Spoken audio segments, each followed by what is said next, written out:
यंदाचं गणेशोत्सवाचं 100वा वर्ष आहे। मागच्या वर्षी गणेश मंदिर संस्थांनी 100वा वर्ष पूर्ण केलं आणि त्याच्यानंतर सुरू झालेला हा डोंबिवलीतला पहिला गणेशोत्सव जो शतक महोत्सव वर्षात पदार्पण करतोय।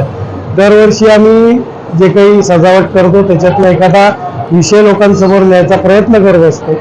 गणेश मंदिराकडनं वर्षभर समाजोपयोगी उपक्रम राबवले जातात आणि गणेशोत्सव 8 दिवस त्याचा जो तरुण वर्ग आहे तो गणेश उत्सवात काम करत असतो।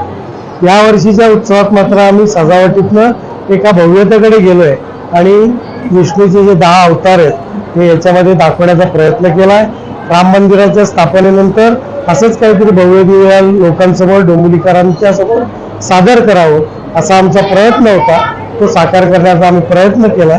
खूप मोठ्या संख्येने यावर्षी लोक नागरिक भक्त आता उपस्थिती लावत आहेत आणि त्यानंतर पुढच्या 8 दिवस वेगवेगळे धार्मिक उपक्रम या गणेश उत्सवामध्ये होतील।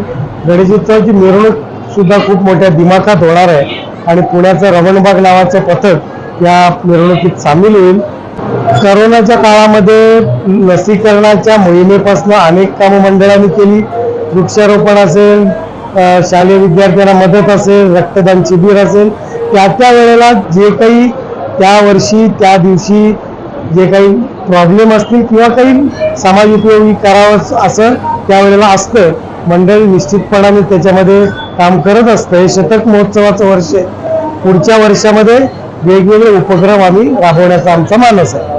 मंडळाचे साधारण एक 60 ते 70 ॲक्टिव्ह सदस्य आहेत आणि 100 वर्षामध्ये किमान 5 पिढ्या या मंडळामध्ये कार्यरत होत्या।